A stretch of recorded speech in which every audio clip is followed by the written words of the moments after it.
You know that feeling when your body grows heavy and the edges of the room begin to soften. When thoughts start to lose their grip and something deeper begins to pull you down. Tonight, we are going to understand exactly what that is. Welcome to Psychology for Sleep. Wherever you are right now, lying in the quiet, breath slowing, the weight of the day finally beginning to release. Your brain is already preparing for something profound. We will move through 100 psychology facts about deep sleep. From the first waves of slow electrical silence spreading across your cortex, to the hidden architecture of restoration, to the question of what happens in the darkness you never remember. This quiet space exists because people found their way here looking for the same thing you are. Sharing it gently, or leaving a soft like, helps another searching mind discover this rest. Someone lying awake right now, just a little further from peace than you are tonight. One sleepy soul at a time. Let yourself settle completely here. Feel the weight of your body becoming something you no longer need to manage. You don't need to hold on to any of this. Sense that slow, warm heaviness spreading from your shoulders downward. Your body releasing the day the way it has always known how. Close your eyes and breathe deeply. You are resting where the brain's quietest electrical tides begin to move. Let your mind dissolve with that slow, patient current. And now we begin. Deep sleep is the brain's most carefully protected state. Out of all the stages your body cycles through each night, the deepest stage, known as slow-wave sleep, is the one your brain will fight hardest to recover if it is lost. Researchers have found that after sleep deprivation, the brain prioritizes slow-wave sleep above all other stages when it finally gets the rest it needs. This isn't coincidence. Deep sleep is when the most essential repair work happens. The kind that cannot be deferred or replaced by rest alone.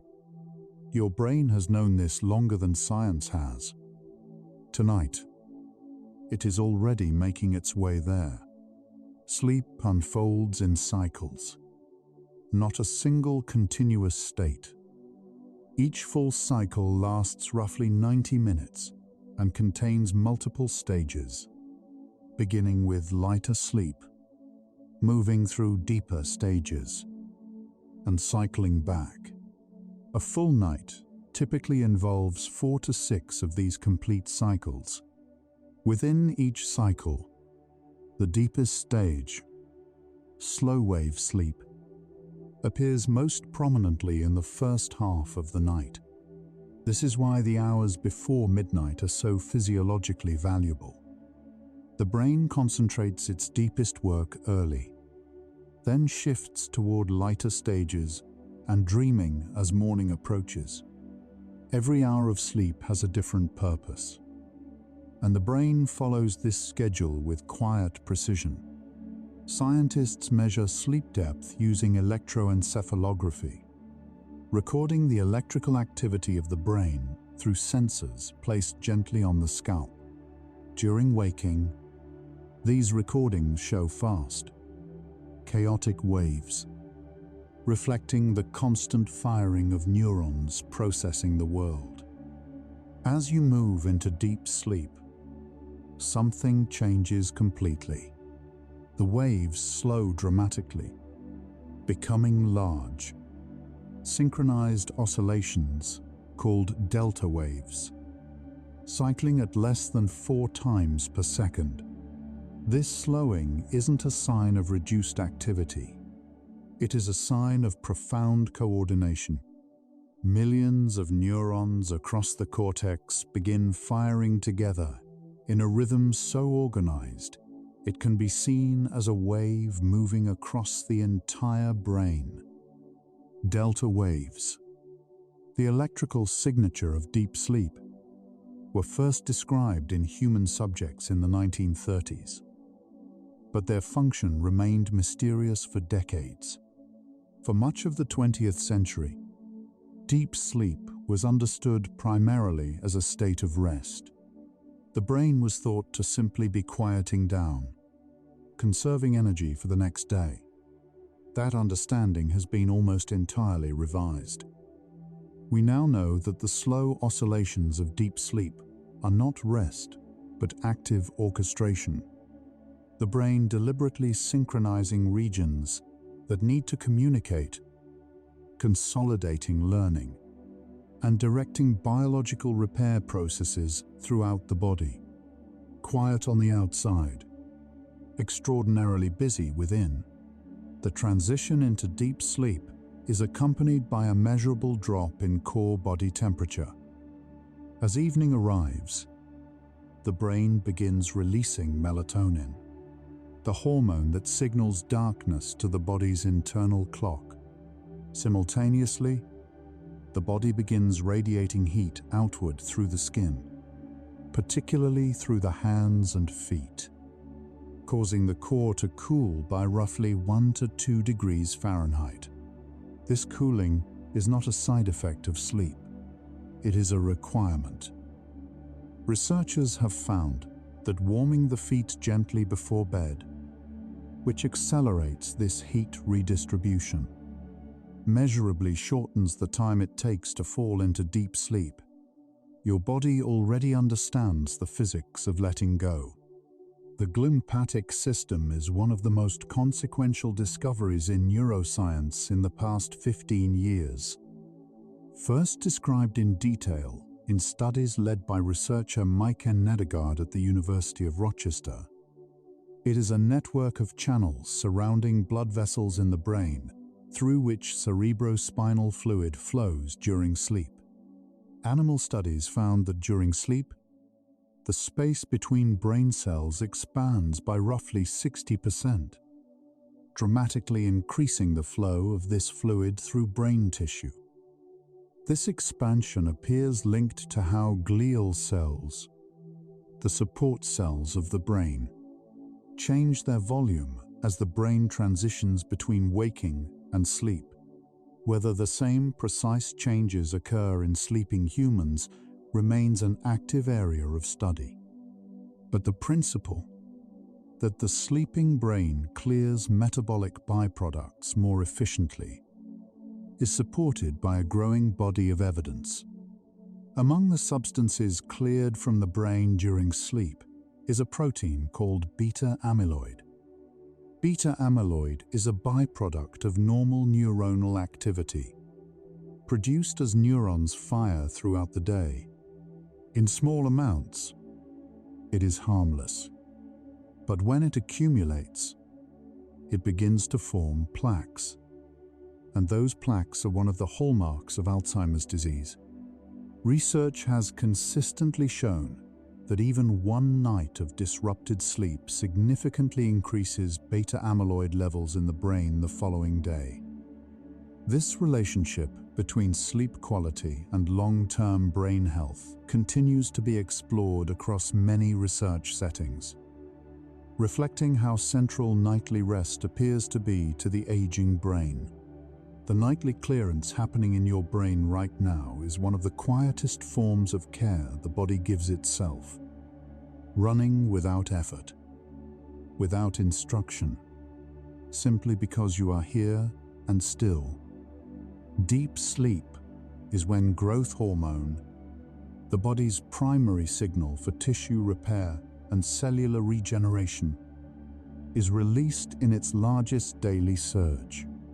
In men, research suggests that roughly 50 to 70% of nocturnal growth hormone release is concentrated in the first phase of slow-wave sleep, in the early hours of the night. This sleep-linked secretion pattern drives muscle protein synthesis, bone density maintenance, and the quiet cellular repair that waking hours cannot sustain. The body does not simply rest during deep sleep. it rebuilds. Every night that you allow yourself deep, uninterrupted rest, your body conducts repairs that no other state makes possible. The immune system and deep sleep are deeply intertwined. During slow-wave sleep, the production of cytokines, signaling proteins that coordinate immune responses, increases substantially.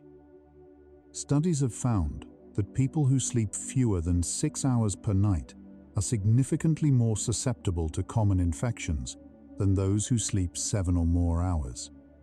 When you are recovering from illness, the intensified drowsiness you feel is not weakness. It is the immune system deliberately pulling resources toward the most efficient repair environment it has access to. The body uses deep sleep as the setting in which it mounts its strongest defenses. So yes, deep sleep is not simply the absence of wakefulness. It is the most active phase of biological maintenance the body performs. The first 10 facts of this journey have already shown us something the ancient world intuited, but could not prove: the sleeping body is doing its most essential work in the darkness. Every system we've touched, neural clearance, hormonal repair, immune coordination, body temperature regulation, is running in concert during those slow, quiet hours. This changes how we might think about the time you spend here tonight. You are not losing hours to sleep. You are investing them. Memory consolidation during deep sleep operates through a specific mechanism involving the hippocampus and the cortex.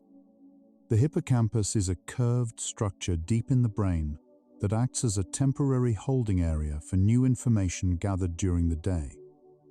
During slow-wave sleep, the hippocampus replays the day's experiences, compressed neural sequences representing what was learned, encountered, or felt. As it replays, it communicates with the cortex, where memories are gradually transferred for long-term storage. This transfer process is called systems consolidation, and it depends specifically on the slow oscillations of deep sleep to coordinate the timing between hippocampal replay and cortical integration. The hippocampal replay during deep sleep is not a passive recording. Research has shown that the brain selects which memories to consolidate, prioritizing those linked to emotion, survival relevance, or repeated experience.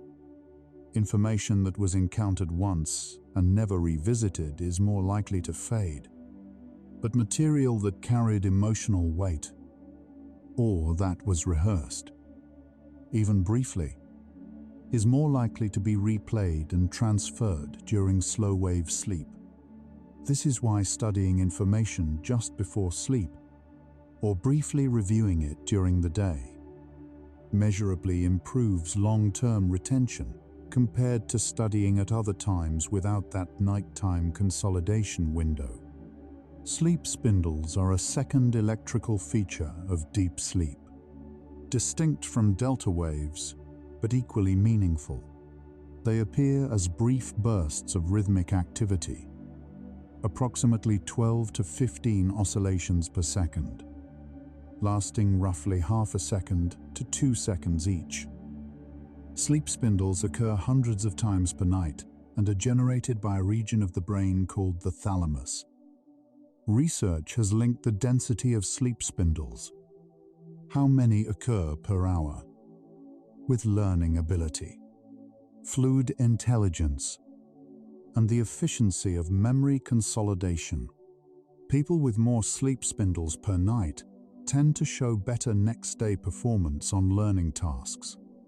The thalamus, it seems, is knitting the day's lessons into place while you rest. One of the quieter discoveries in recent sleep science involves the role of deep sleep in emotional regulation. The prefrontal cortex, The region responsible for rational thinking and emotional control is among the areas most dependent on deep sleep to function well. After even a single night of poor, slow-wave sleep, activity in the prefrontal cortex decreases, while reactivity in the amygdala, the brain's threat detection center, increases significantly. The result is a measurable reduction in emotional flexibility, more reactivity, less perspective, diminished capacity to recover from stress. Good deep sleep does not just protect physical health, it determines, in a very direct way, how emotionally resilient you will be the next day. The slow oscillations of deep sleep are thought to play a role not only in consolidating memories, but in actively weakening ones that are no longer useful. This process, sometimes called synaptic homeostasis, proposes that the brain spends waking hours strengthening connections as new information arrives, and then uses deep sleep to selectively prune and normalize those connections. Without this nightly reset, the synaptic strengthening from waking activity would eventually saturate the brain's processing capacity. Sleep, in this view, is not just repair, it is deliberate forgetting, a clearing that makes room for tomorrow's learning. The neuroscientist Giulio Tononi has spent decades refining this theory, and it remains one of the most influential frameworks in modern sleep research. Deep sleep alters pain perception in measurable ways. Studies have consistently found that slow-wave sleep deprivation lowers the threshold for pain, meaning that after insufficient deep sleep, stimuli that would otherwise feel mild are experienced as more intense and more distressing. The mechanism involves changes in the body's endogenous pain modulation systems, which depend on deep sleep for normal functioning. Conversely, adequate slow-wave sleep has been associated with improved pain tolerance, reduced inflammatory markers, and faster recovery from chronic pain conditions. For anyone managing persistent discomfort, the quality of deep sleep is not a secondary concern. It is among the most direct variables available. The relationship between deep sleep and blood pressure is one of the clearest examples of how sleep quality extends beyond the brain. During slow-wave sleep, both heart rate and blood pressure drop substantially, sometimes by 10 to 20% compared to waking values. This period of cardiovascular rest is known as nocturnal dipping, and it is considered essential to long-term heart health.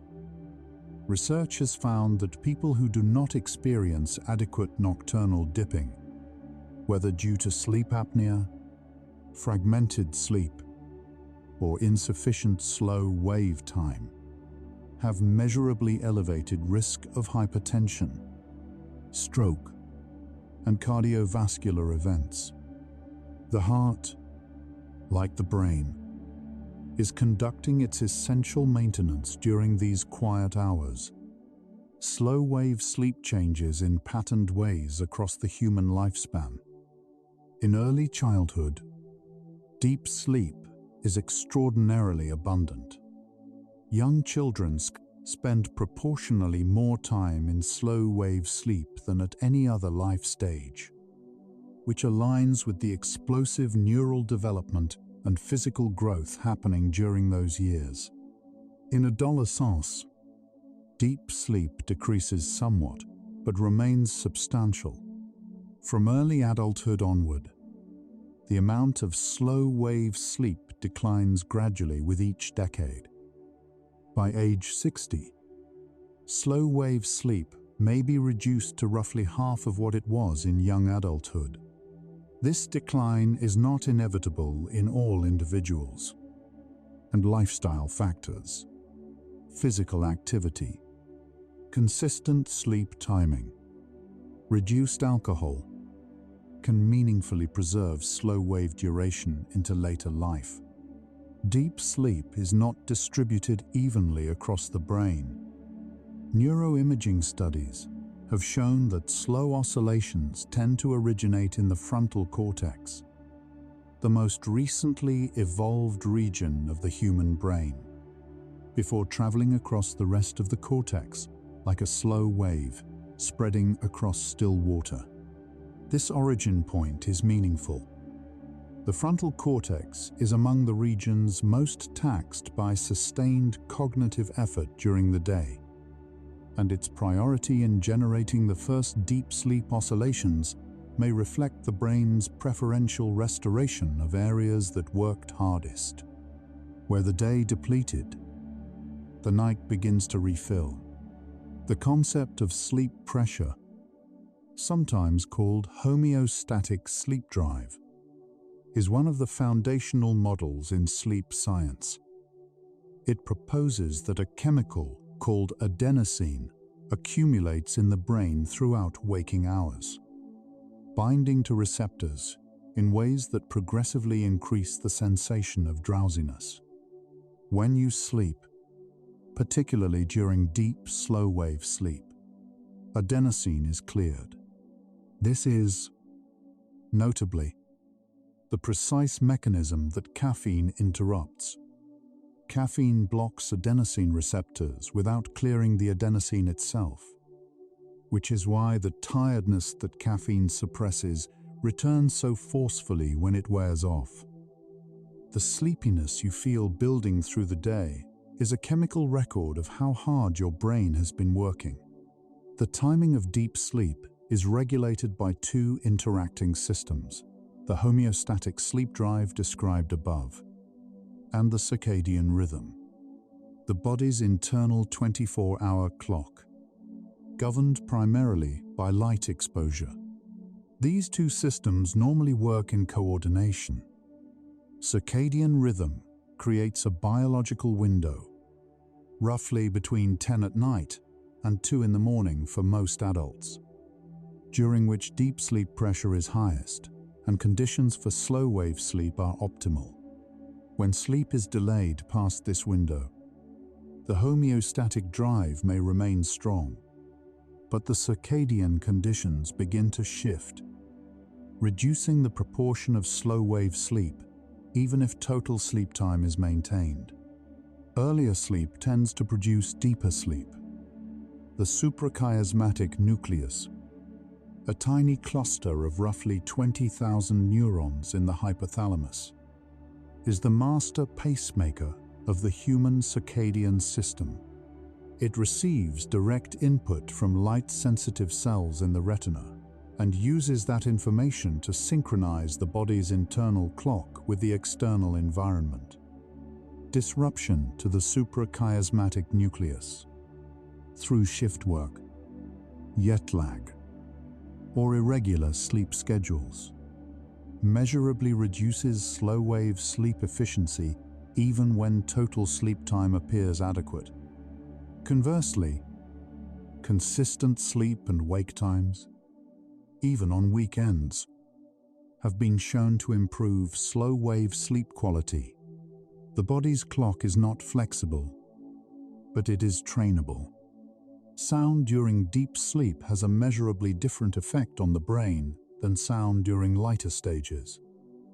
Research has shown that auditory stimuli, including low-frequency sounds delivered at the rhythm of slow oscillations, can enhance the depth and duration of slow-wave sleep when timed carefully. This phenomenon, called acoustic slow oscillation entrainment, has been studied as a potential non-pharmacological approach for improving deep sleep quality. Gentle, rhythmic ambient sound at the right frequency appears to gently reinforce the brain's own slow-wave patterns, nudging it deeper rather than disrupting it. The sounds you may hear softly in the background tonight are not accidental. Temperature in the sleep environment has a direct effect on slow-wave sleep duration. Research consistently points toward a cool bedroom, somewhere in the range of 60 to 68 degrees Fahrenheit for most adults, as conducive to the body's natural core temperature drop that helps initiate deep sleep. The exact number varies between individuals and across the lifespan, and older adults in particular may sleep better in slightly warmer conditions. But the general principle holds: a room that is cool enough to encourage the body's natural evening cooling tends to support deeper, more continuous slow-wave sleep than a warm one. The body falls deepest when it is allowed to cool gently into the night. Halfway through the first act of tonight's journey, a pattern is already visible. Deep sleep is not a single event, but an orchestrated biological state. Temperature, chemistry, electrical rhythm, and timing all converging toward the same purpose. Every system that depends on restoration, memory, emotion, immune function, cardiovascular health, pain regulation, cellular repair, uses this window.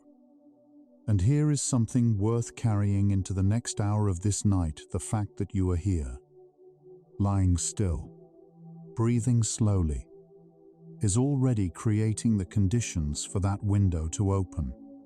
Your body does not need instructions. It needs permission, and you have given it that tonight. Every cell in your body knows how to do this. The state you are drifting toward right now has been rehearsed by every human who ever lived, millions of times before you were born. Right now, without your direction, neurons are beginning to synchronize.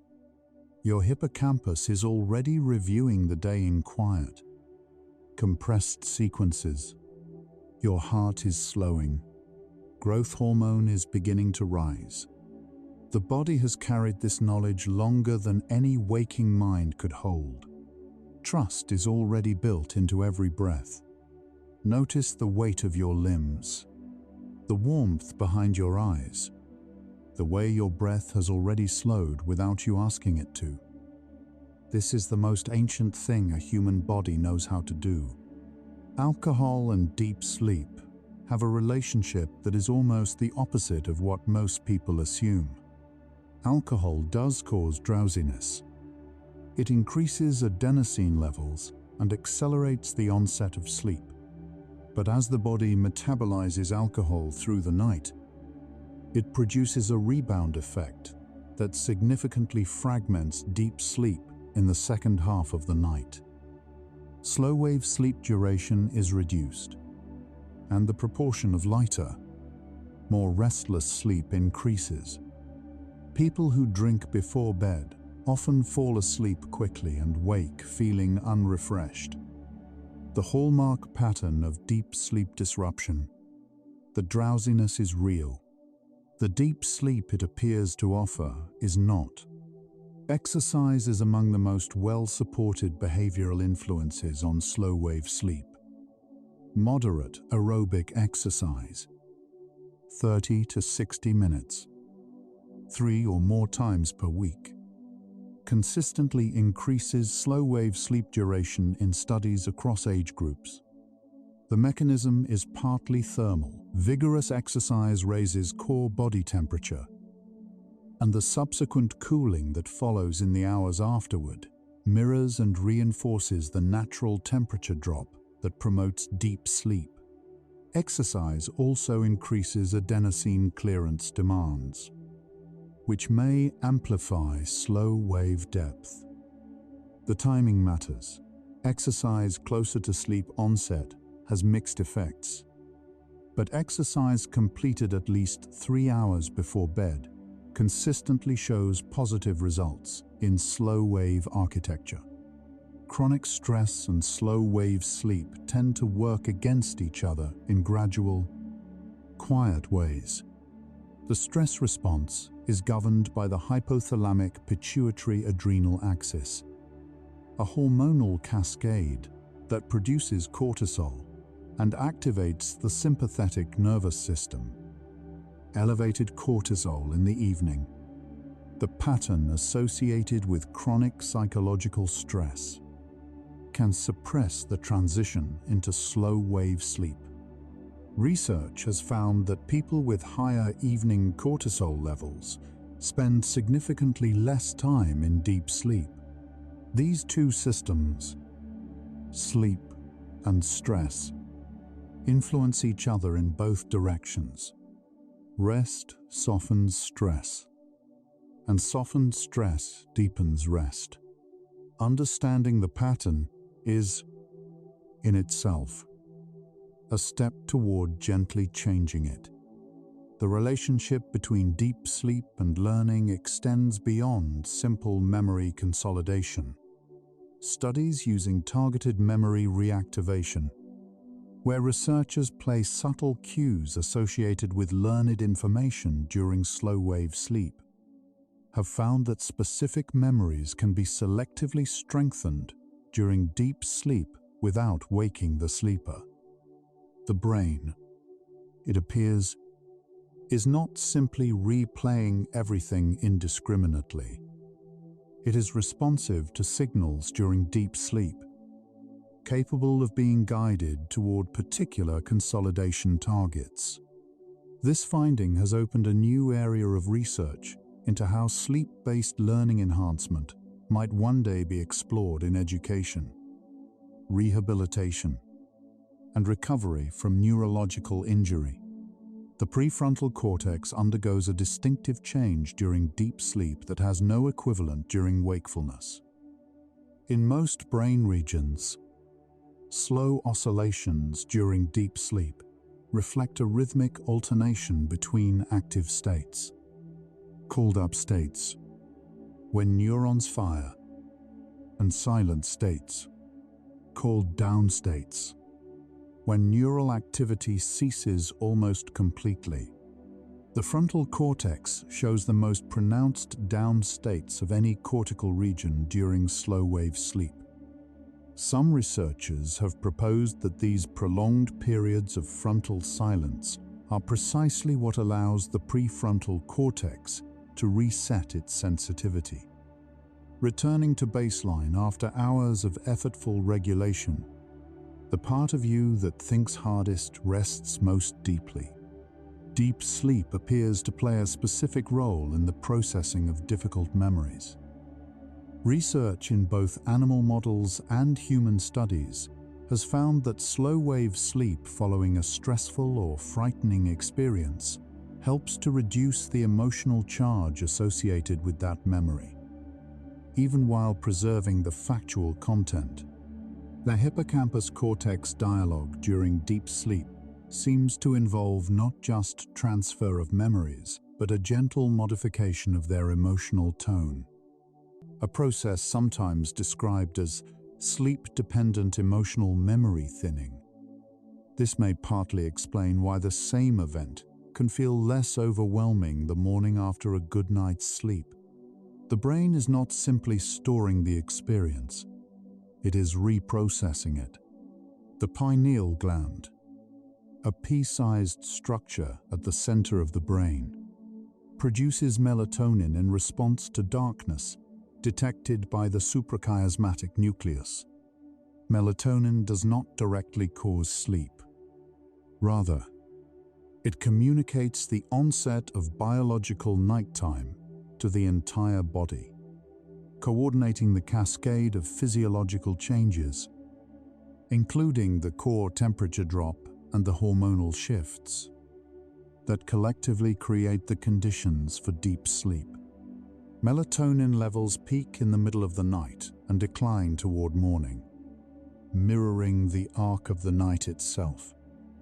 It is a signal, not a sedative, and the distinction matters for understanding why light exposure in the evening has such a profound effect on sleep architecture.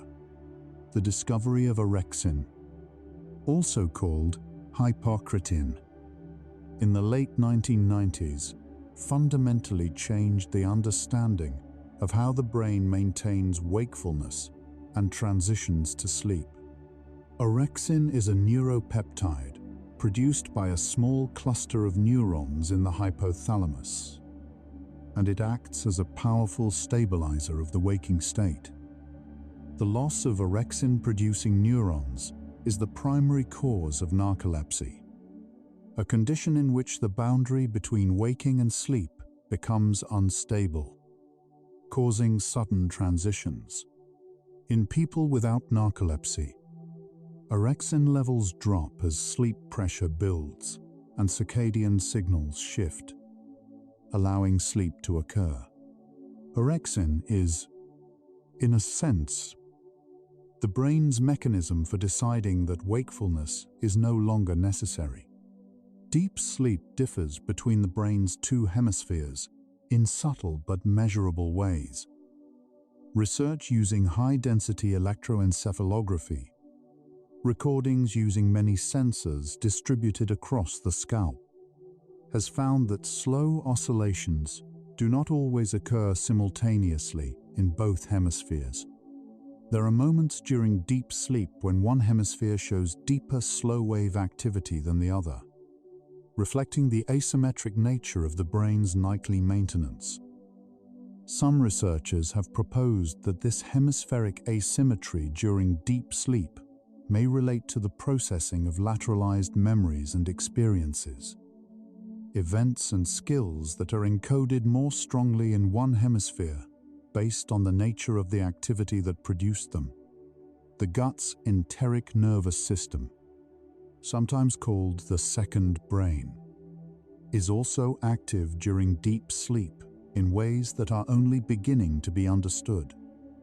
The gut produces a large proportion of the body's serotonin, though this peripheral serotonin functions differently from the serotonin acting within the brain itself. Researchers found that the gut microbiome influences sleep architecture through the production of various neuroactive compounds and signaling molecules that interact with the nervous system. Gut dysbiosis, an imbalance in the gut microbiome, has been associated with reduced slow-wave sleep in both animal and early human studies. Though the precise mechanisms of this relationship continue to be explored, the conversation between the gut and the sleeping brain is bidirectional, continuous, and quietly consequential. Children with neurodevelopmental differences, including autism spectrum conditions, frequently show altered slow-wave sleep architecture compared to neurotypical children. Research has found differences in the amplitude and timing of delta oscillations, as well as in sleep spindle density. These differences have prompted ongoing investigation into the relationship between slow-wave sleep quality and the cognitive and emotional regulation challenges many autistic individuals experience. Some researchers are exploring whether targeted sleep interventions that improve slow-wave sleep could have downstream effects on daytime functioning and quality of life. A line of inquiry that reflects the growing recognition of sleep architecture as a meaningful and potentially modifiable variable. Deep sleep has a measurable effect on insulin sensitivity and metabolic regulation. Studies have consistently found that slow-wave sleep deprivation, even selectively disrupted while total sleep time is maintained, causes a significant reduction in insulin sensitivity the following day, comparable in some studies to the effect of gaining several pounds of body weight. The mechanism involves growth hormone, cortisol, and the sympathetic nervous system, all of which are regulated during slow-wave sleep, and all of which influence glucose metabolism. This finding has contributed to growing interest in sleep quality as a variable in metabolic health, a dimension of sleep science that extends well beyond the brain. Research has explored the relationship between the use of common sleep medications and sleep architecture in nuanced ways. Many sedative hypnotic agents, including older benzodiazepines and some over-the-counter antihistamine-based sleep aids, may reduce slow-wave sleep amplitude and duration, even while increasing total sleep time and reducing the time it takes to fall asleep. This distinction between time spent asleep and quality of restoration received is something researchers continue to explore, and something worth holding gently as we think about what sleep is actually for. The goal is not simply more hours. It is more of the state in which the most essential work is done. Slow-wave sleep responds to mental fatigue in ways that parallel how it responds to physical exhaustion. Studies have shown that after demanding cognitive tasks, particularly those involving the prefrontal cortex, the proportion and depth of slow-wave sleep in the first cycle of the following night increases locally in the frontal regions. This local, use-dependent deepening of slow-wave sleep suggests that the brain is not simply shutting down uniformly each night. It is providing targeted restoration to the regions that were most taxed. The depth of your sleep tonight is in part a portrait of where your mind has been working hardest. The evidence from the past decade has made something clear that could not have been stated with this confidence 20 years ago. Deep sleep is the primary biological repair state of the human body and mind. Not rest generally, not sleep as an undifferentiated state, but specifically the slow, orchestrated, electrically synchronized condition of slow-wave sleep.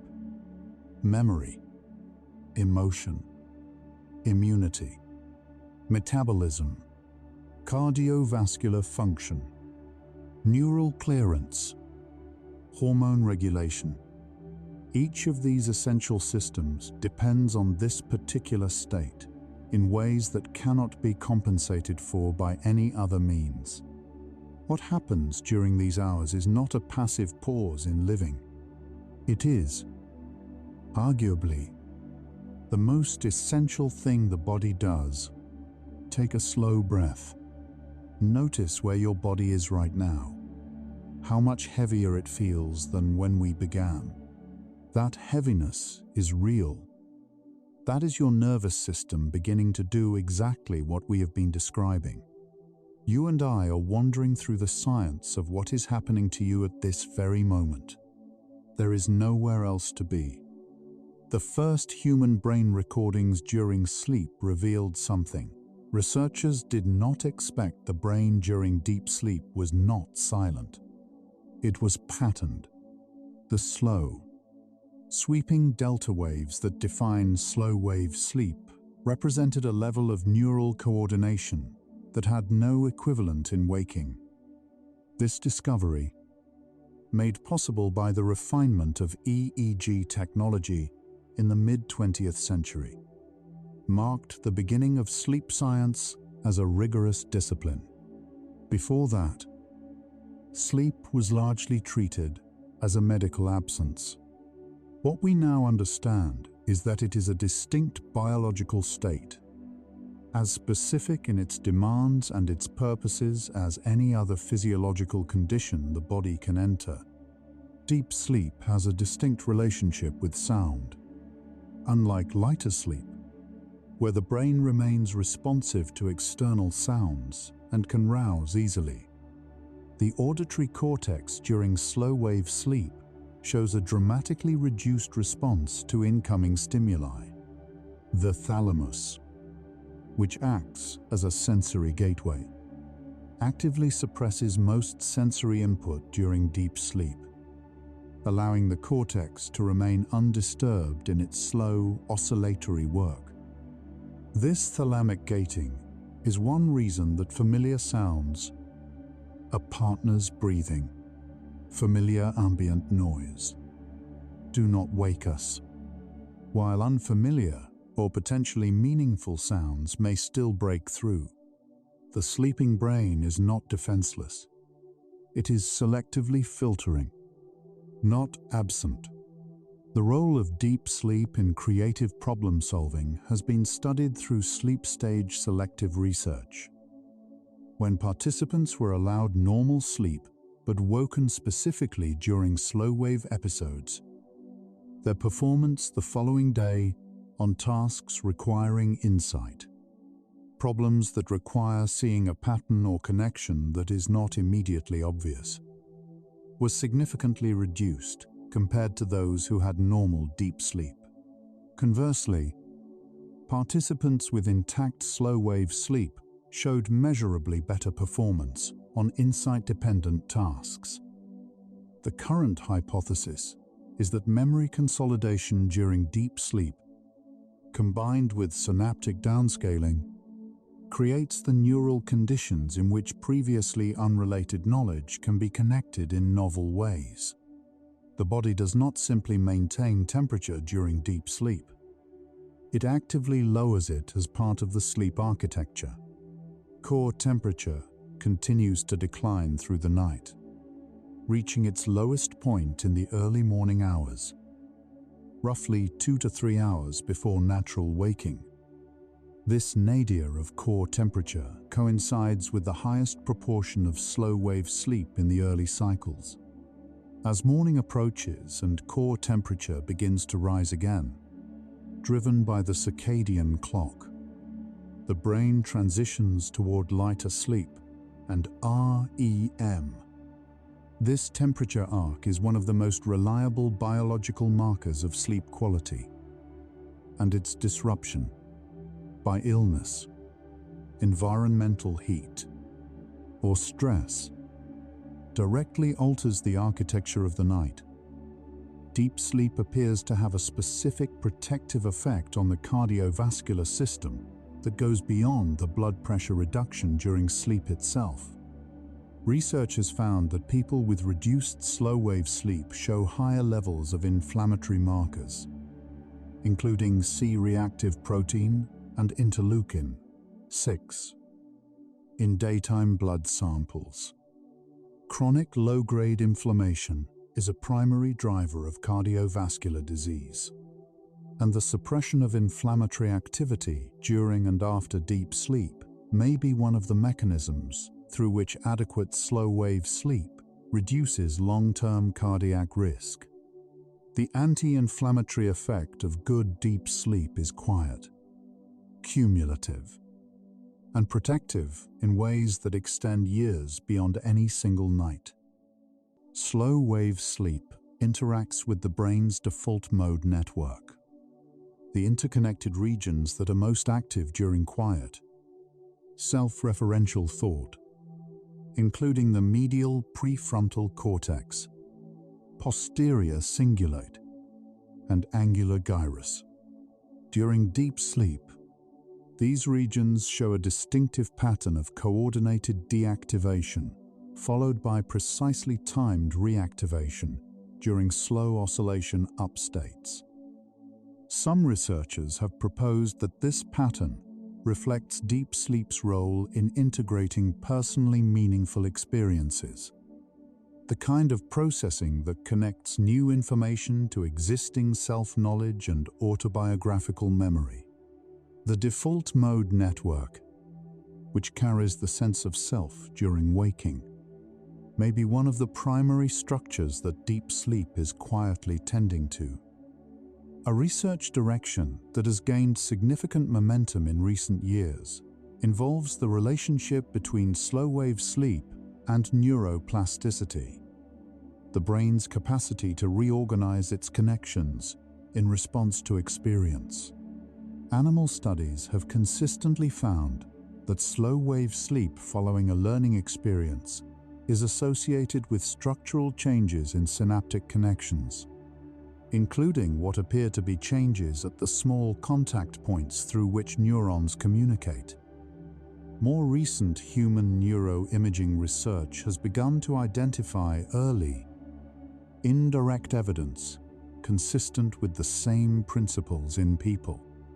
These findings remain largely from animal research, with human studies offering preliminary support rather than confirmation.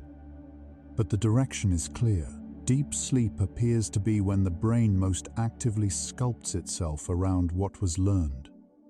The relationship between slow-wave sleep and the aging brain has become a priority area in neuroscience, partly because of the consistent finding that slow-wave sleep naturally declines with age, and partly because the conditions most associated with aging, including Alzheimer's disease, vascular dementia, and depression, are all associated with disrupted sleep architecture.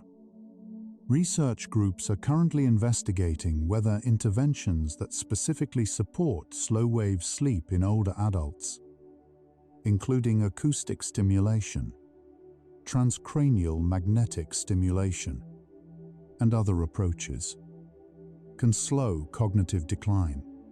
The hypothesis is not that better sleep will cure these conditions, but that sustaining slow-wave sleep quality longer into life may meaningfully delay their progression. The sense of time during deep sleep is different from any other state of consciousness. Unlike REM sleep, where vivid experiences can unfold with an internal sense of duration, deep slow-wave sleep is phenomenologically empty for most people. There is no felt experience of time passing, no narrative, no imagery. This temporal blankness is part of what makes deep sleep feel restorative, the psychological sense of continuity that characterizes waking. The constant threading of past and future is suspended. In its place is simply a gap, and on the other side of it, something has been restored. The brain has worked extensively. The mind, subjectively, was nowhere. Halfway through this journey, the answer to tonight's central question is already forming. We have explored how deep sleep supports the brain's clearance systems, repairs the body, consolidates memory, regulates emotion, protects the heart, coordinates the immune system, and sustains the capacity for creativity and connection. What deep sleep is, at its core, is the biological expression of surrender, the condition in which the body's most essential processes are given the resources and quiet they cannot access during waking. Every fact we have gathered tonight points toward the same conclusion, that the state you are slowly drifting toward right now is not the absence of something. It is the presence of everything the body needs. Every cell you have today will be completely replaced within the next several years. You are already in the middle of a continuous, unhurried renewal, and sleep is one of its most active chapters. The person who wakes tomorrow morning will be, at a cellular level, slightly different from the one lying here now. Tonight is part of that rewriting. You don't need to track it. You don't need to direct it. It knows where to go. Breathe slowly and feel yourself somewhere in the long middle of a process that began long before tonight and will continue long after. And we continue the journey. The sleeping brain generates its slow oscillations with a precision that has no parallel in waking neural activity. Delta waves during deep sleep are among the most synchronized events in the brain's repertoire. Hundreds of thousands of neurons firing and falling silent in near-perfect concert across wide expanses of cortex. In waking, such broad synchronization would be associated with pathological states. During deep sleep, it is normal, healthy and necessary. The brain has learned to wear two completely different electrical faces and to move between them with perfect timing every night. Meditation practice has been associated in several studies with measurable changes in slow-wave sleep.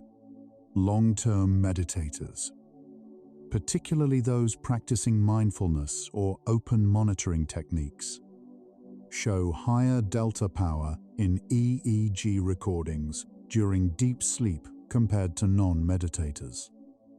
One proposal is that sustained attentional training during waking may strengthen the prefrontal regulatory circuits that generate slow oscillations during sleep. Another is that meditation reduces baseline cortisol and sympathetic arousal, creating physiological conditions more favorable to slow-wave sleep onset. The relationship between wakeful stillness and deep sleep appears to be more direct than previously assumed. The body's relationship to gravity shifts during deep sleep in subtle ways. Muscle tone, the low-level tension that keeps the body positioned and responsive during waking, diminishes substantially during slow-wave sleep. Postural muscles relax more deeply than during lighter sleep stages. This reduction in muscle tone is one reason that people in deep sleep are difficult to rouse without disorientation. The motor systems have released their readiness. The sensation of heaviness that accompanies the descent into deep sleep is partly this, not just fatigue, but a genuine relinquishing of the body's need to hold itself upright against the world. Sleep architecture is partially heritable. Twin studies have found that the amount of slow-wave sleep, the density of sleep spindles, and the characteristic EEG patterns during deep sleep share significant genetic components, meaning that some of the variation in deep sleep quality between individuals reflects differences in genetic constitution rather than purely behavioral factors. This does not mean that deep sleep quality is fixed. Behavioral and environmental influences remain meaningful. But it does mean that individual differences in sleep architecture are real, and that comparing one person's deep sleep to another's without accounting for biological variation can be misleading. Research conducted in rodents has raised an intriguing question about whether sleep position might influence the efficiency of fluid flow through the brain's clearance system, with preliminary animal findings suggesting that lying on one side may support somewhat more efficient fluid movement than lying face up or face down. Whether this translates meaningfully to human sleep remains an open question, and researchers are cautious about drawing firm conclusions across species. Still, it adds to a growing appreciation that even the seemingly passive details of sleep, how we lie, how cool the room is, how consistently we wake at the same time, may quietly shape the quality of what the brain receives each night. The descent into deep sleep is not a linear process. Sleep architecture moves through stages in cycles, and within each cycle, the transitions between light sleep, deep sleep, and REM are governed by competing neural systems, some promoting sleep, some promoting arousal, with the balance between them shifting constantly through the night. Wakefulness, lighter sleep, and deep sleep are not points on a line. They are attractors in a dynamic system, each maintained by active processes that can be gently tipped by internal or external conditions. The stability of deep sleep is an achievement of the nervous system, not a default. Adenosine, the sleep pressure molecule, accumulates not uniformly across the brain, but preferentially in regions of high metabolic activity during waking. Areas of the prefrontal cortex and anterior basal forebrain show the highest adenosine accumulation after prolonged wakefulness. These are also among the first areas to generate slow oscillations when sleep begins. The spatial correspondence between adenosine accumulation and the origin of slow waves suggests that the brain's nightly restoration is guided, at least partly, by a kind of chemical map of where the work has been done. Sleep knows where it is needed. The auditory content of the sleep environment influences the quality of slow-wave sleep in ways that are not always conscious. Studies have found that subjects exposed to recordings of natural environments, flowing water, rain, forest ambience, during sleep showed measures of improved slow-wave depth compared to those in silence or with disruptive noise, even when subjects reported no awareness of the sounds during the night. The hypothesis is that evolutionarily familiar acoustic environments signal safety to the threat detection systems of the sleeping brain, reducing subcortical vigilance and allowing deeper slow-wave descent. The sound of water has been a background feature of human sleep for as long as there have been humans. Research using functional neuroimaging during natural sleep has found that the transition into deep sleep is associated with a specific pattern of cortical deactivation that begins in posterior regions, visual and sensory processing areas, before spreading to frontal regions. This posterior to frontal deactivation sequence may reflect the order in which the brain disengages from external perception and then from internal monitoring, first releasing the world, then releasing the self. The subjective experience of falling asleep mirrors this sequence. Awareness of the room fades before awareness of thought, and thought dissolves only in the final moments before unconsciousness arrives. The relationship between social connection and sleep quality is emerging as a meaningful area of study. Research has found that feelings of loneliness and social isolation, even when reported as not particularly distressing, are associated with more fragmented sleep and reduced slow-wave sleep duration.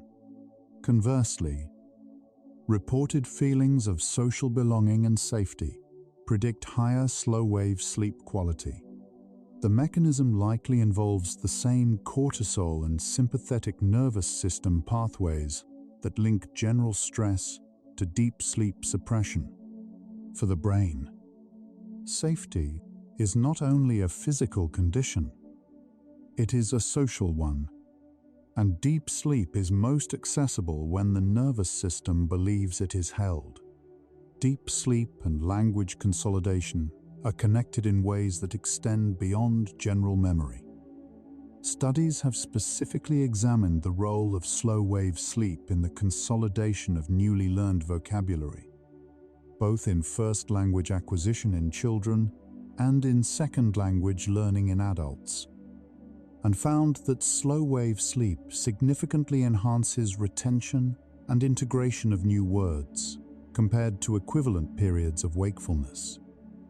Sleep spindles, particularly those occurring during transitions between light and deep sleep, have been identified as especially predictive of next-day vocabulary retention. The brain acquires new language during the day. It plants it during the night. The thalamus plays a central role in deep sleep that extends beyond its function as a sensory gate. During slow-wave sleep, the thalamus generates the sleep spindles described earlier and also participates in the slow oscillation rhythm, coordinating its own up and down state transitions with those of the cortex. This thalamo-cortical dialogue during deep sleep is thought to be essential for systems memory consolidation, the transfer of hippocampal short-term memories to cortical long-term storage. The thalamus is not simply filtering the world out during deep sleep. It is actively orchestrating what happens within. Research continues to explore how different sleep-promoting medications affect the specific architecture of deep sleep. Many sedative hypnotic agents may increase total sleep time and reduce the time it takes to fall asleep, while simultaneously altering the natural patterns of slow-wave activity in ways that differ from unmedicated sleep. Sleep medicine researchers have increasingly focused on the distinction between sleep quantity and sleep quality, recognizing that the restorative value of a night depends not just on how many hours were spent asleep, but on the depth and integrity of the slow-wave sleep that occurred within them. Dreaming and deep sleep are, for most of the night, incompatible. Vivid narrative dreaming occurs predominantly during REM sleep, a stage that is neurologically distinct from slow-wave sleep and governed by different neural circuits.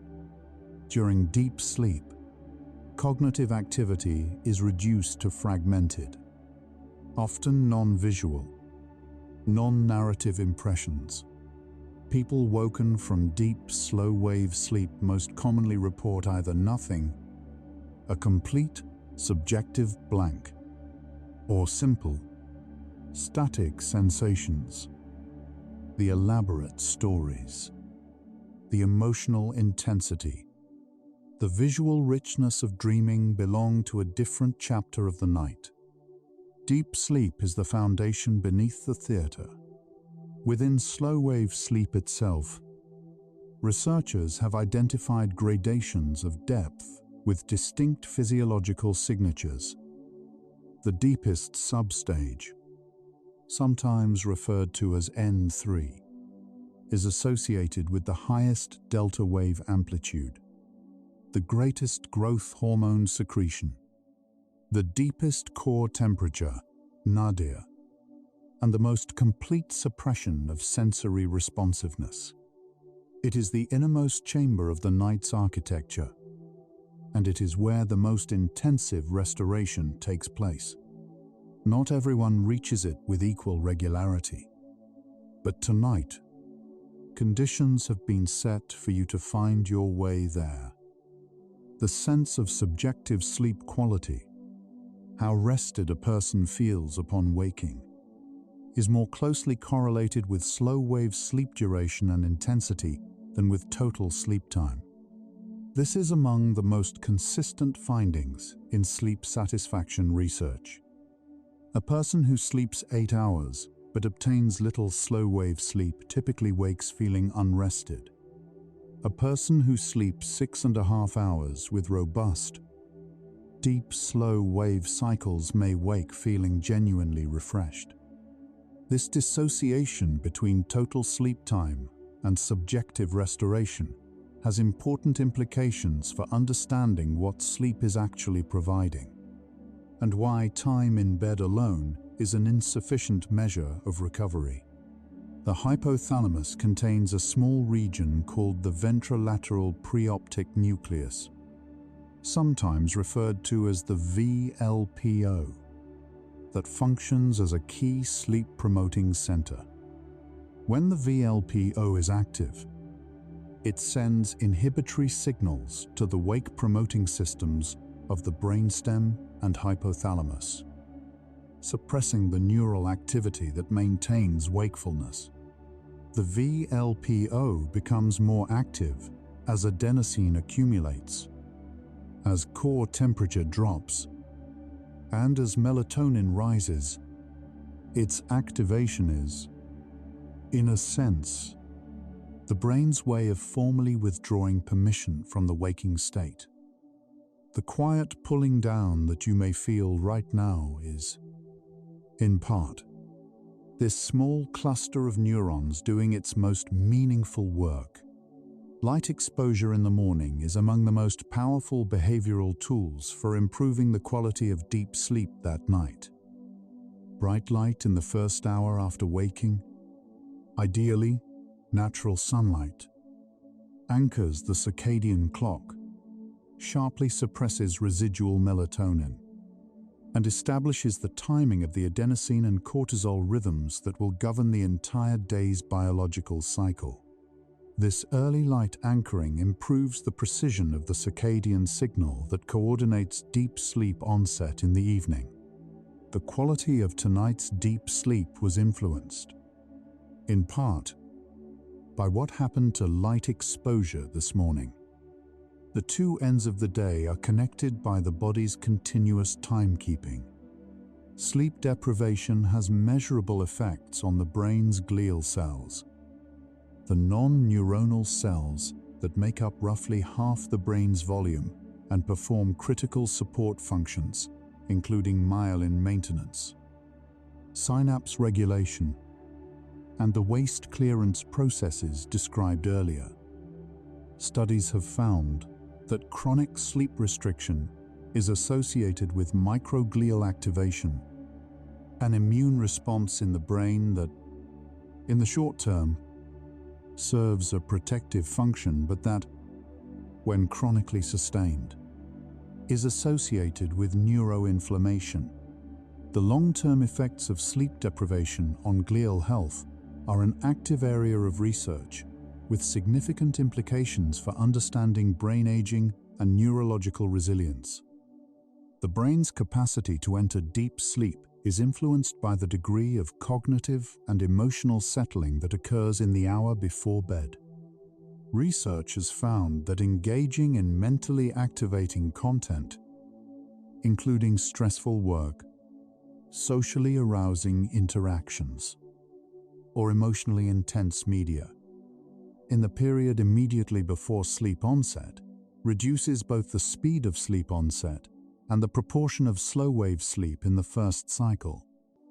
The prefrontal and limbic regions activated by these activities remain in elevated states of neural excitability that persist into the early sleep period, gently competing with the slow oscillation rhythms required for deep sleep entry.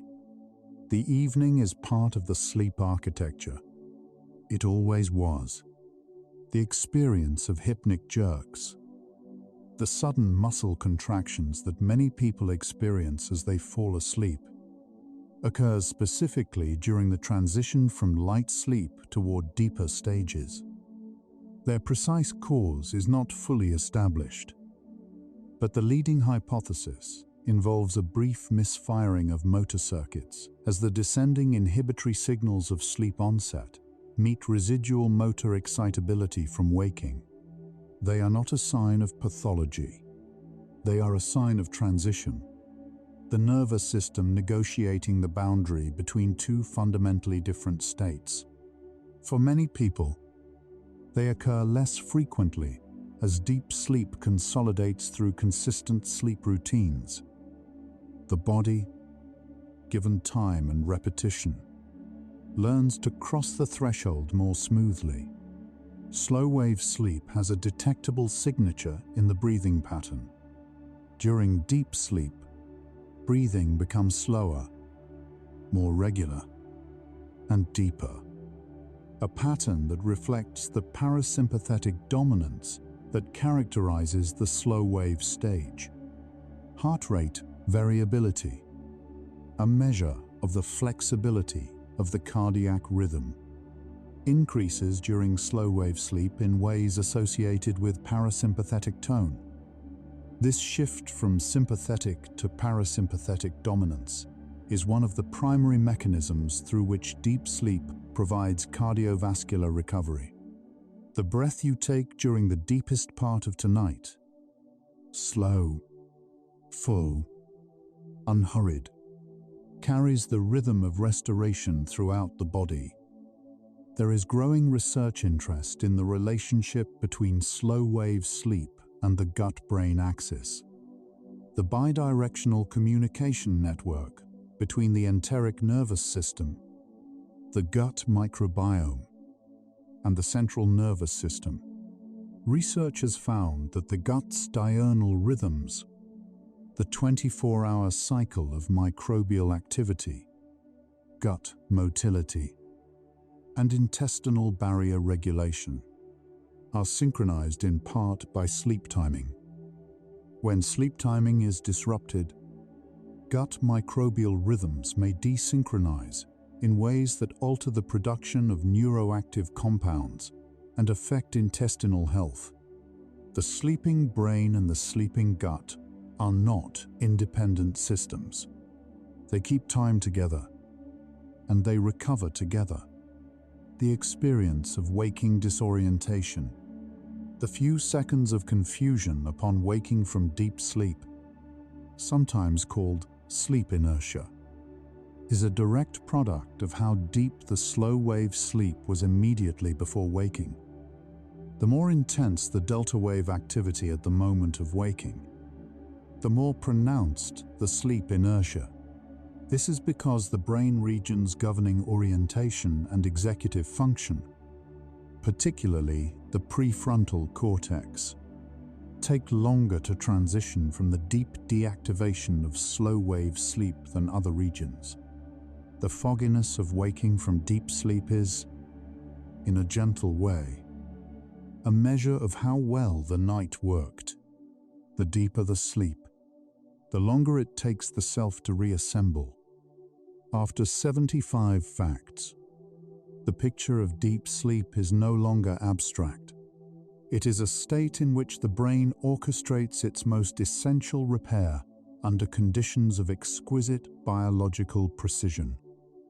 Temperature, chemistry, electrical synchrony, hormonal timing, all converging in a window that evolution has protected with remarkable care.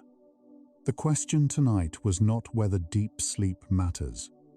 That was answered by fact 1. The deeper question, the one worth carrying into the next phase of this journey, is this what might be different? What might quietly heal?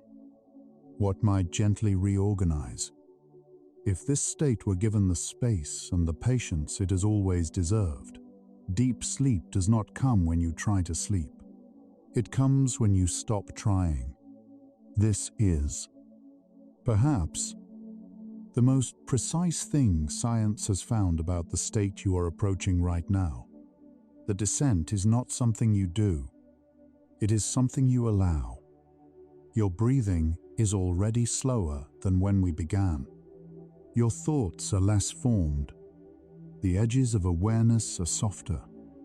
There is nothing left to hold. There is no fact important enough to keep you from this.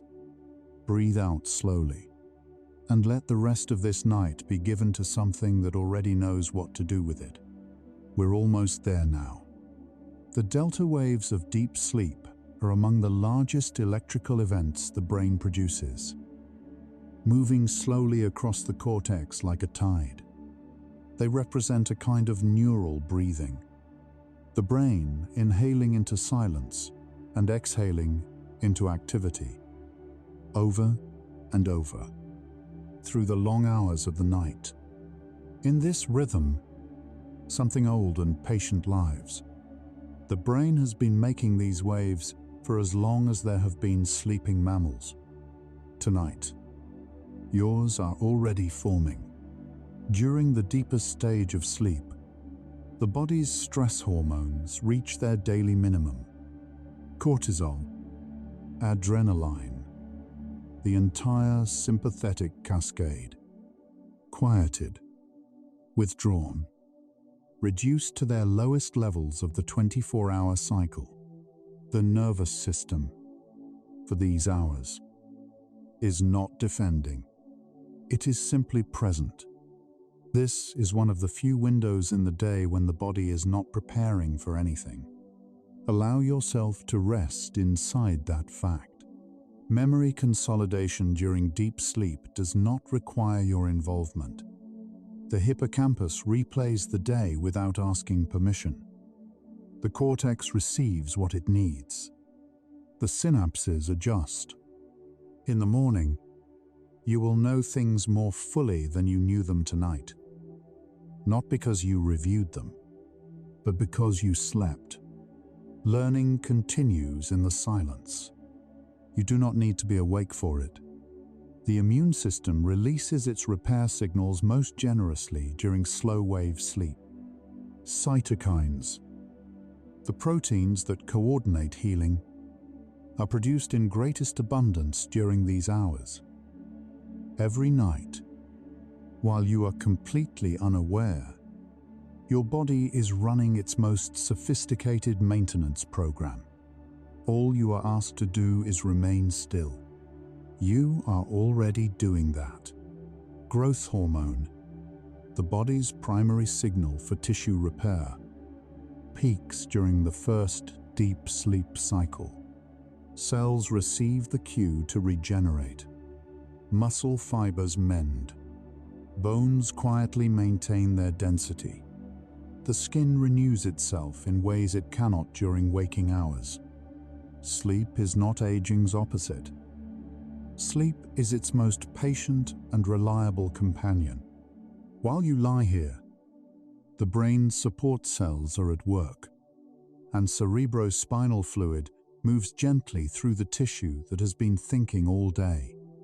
The residue of a day spent existing is quietly carried away. What remains in the morning is a brain that has been tended not by effort, not by will, simply by the passage of a night well rested. The body temperature reaches its lowest point of the day during deep sleep. Cool, still, deeply at rest. This is not cold. It is the particular quality of a body that has trusted the environment enough to let its guard down. The temperature of complete, unhurried surrender. Deep sleep protects the heart. Blood pressure drops. The arteries are given relief from the constant pressure of waking circulation. The heart beats slowly, regularly, without the variability of effort. For these hours, the cardiovascular system is returned to itself. Every night of adequate deep sleep is a quiet gift to a heart that has been working since before you were born. The brain during deep sleep is not experiencing time. The slow oscillations suspend the neural processes that create the sense of temporal continuity. There is no past or future in slow-wave sleep. There is only the repetition of a single, unhurried rhythm. In this way, deep sleep offers something that waking life rarely can: a genuine release from the self that lives in time. Difficult memories processed during slow-wave sleep arrive in the morning with less sharp edges. The experience is preserved. The pain is gently softened, not erased, recontextualized, placed at a slightly greater distance. Sleep does not resolve what happened, but it changes the relationship to it. Morning offers a lighter version of the same truth. The sleeping body is held by the Earth's gravitational field with a completeness that waking never permits. Lying down, muscles released, breath slow, the weight of your body pressing gently into what supports you. This is the full expression of a force that has been pulling you home since the moment you were born.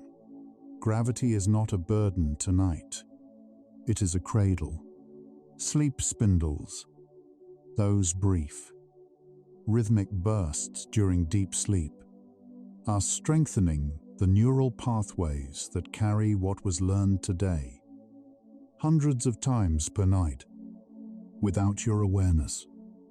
The thalamus is quietly stitching new knowledge into place. You will wake with skills slightly more refined, with names slightly more secure, with understanding slightly deeper.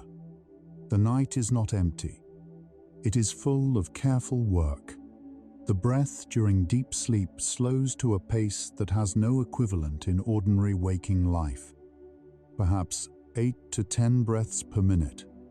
Long, full, unhurried, each one drawing in air that has passed through forests, over oceans, through the lungs of everyone who has ever breathed. In this breath, something ancient and shared moves through you. Deep sleep is not the absence of consciousness. It is a different form of it, one in which the sense of self dissolves, but the underlying capacity for experience remains. You will wake from this not as someone who was not there, but as someone who returned from somewhere that cannot be described. Every human who has ever lived has been to that place, and every morning they came back. The evidence gathered over the past decade points towards something that could not have been claimed with this confidence in earlier generations of sleep research, that slow-wave sleep is not simply one stage among many, but the primary biological repair state of the human organism. Not sleep in general, not rest. This specific state, slow, synchronized, quietly extraordinary. It is already happening for some of the people listening to this tonight, perhaps even for you.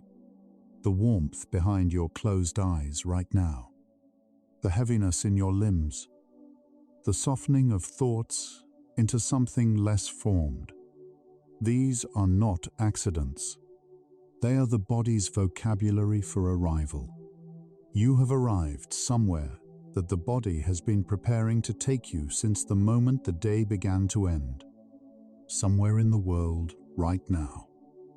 Researchers are studying slow-wave sleep in ways that will change what we understand about memory, about aging, about healing, about consciousness itself. The science of deep sleep is not finished. It is only beginning. And every night that a human being sinks into slow-wave rest, they are participating in the oldest experiment on Earth. The adenosine that built through your day, the chemical weight of every hour spent thinking, deciding, feeling, is being cleared right now. With each delta wave, the pressure lifts a little more. By morning, the chemical record of today's effort will be gone. You will begin again, clear, without the accumulated weight of what came before. Sleep is, among other things, the daily erasure of fatigue. Your brain has been producing slow oscillations during deep sleep since you were an infant, perhaps even before birth. This rhythm is older than memory, older than language, older than the self that woke up this morning. It does not need to be learned or practiced. It only needs to be allowed. Tonight, you are allowing it. Researchers have found that the slow oscillations of deep sleep travel across the cortex in a direction, from front to back, that traces the path of the brain's own self-quieting. First, the prefrontal regions, with all their effortful thinking, grow still. Then the wave moves backward through sensory and associative regions, until the entire cortex has passed through the same moment of silence and renewal. It is the brain putting itself to rest, one region at a time, in the most deliberate sequence it knows. The body knows the way to deep sleep better than any mind does. It has been finding it for your entire life, and for the entire life of every ancestor who ever slept. Trust is not a technique. It is a recognition.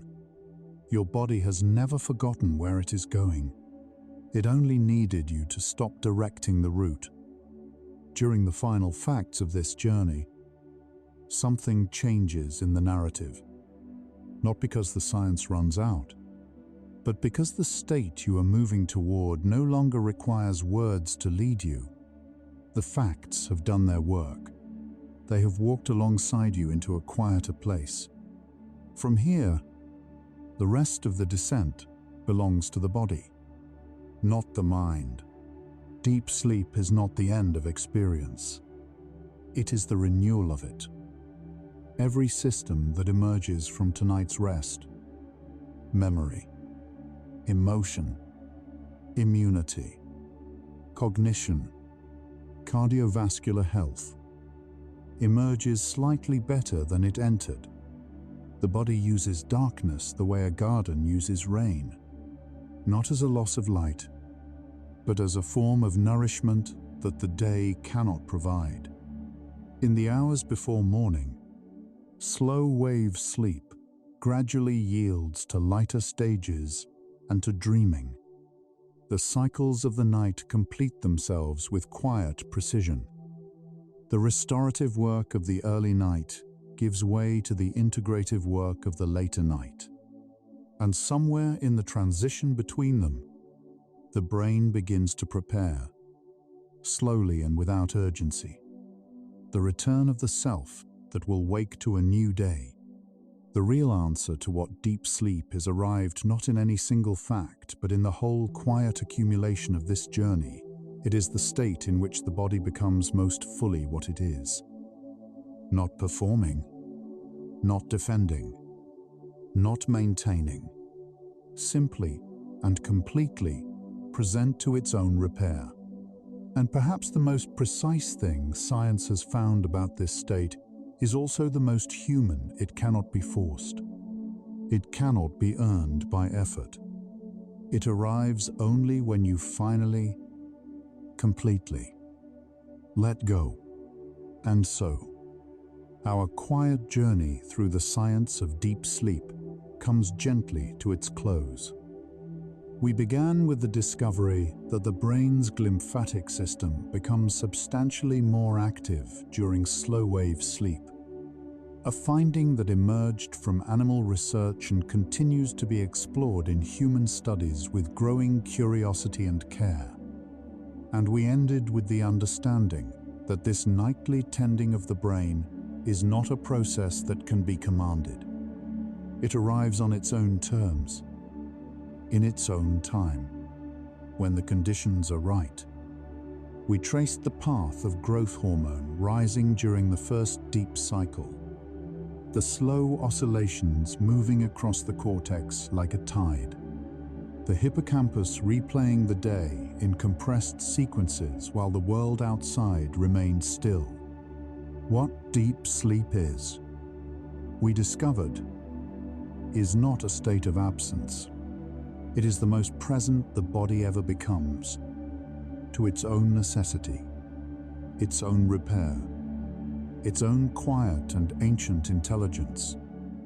And the question worth sleeping on tonight, if the deepest part of sleep is also the most healing, what else might be happening? In the silence you never remember, deep sleep reminds us that restoration does not announce itself. Much of what heals us happens in silence, in the space between one thought and the next, in the stillness between one day and the morning that follows. The brain does not rest because it has run out of things to do.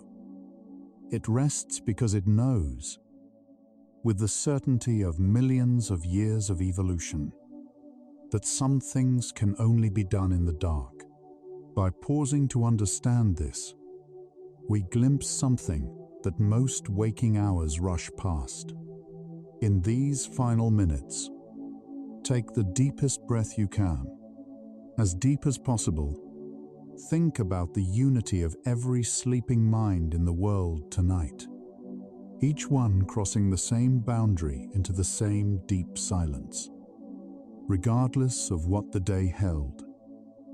Every sleeping brain generating the same slow electrical tide, every body moving through the same quiet repair, every human arriving at the same place the body has always known how to reach. You are not alone in this.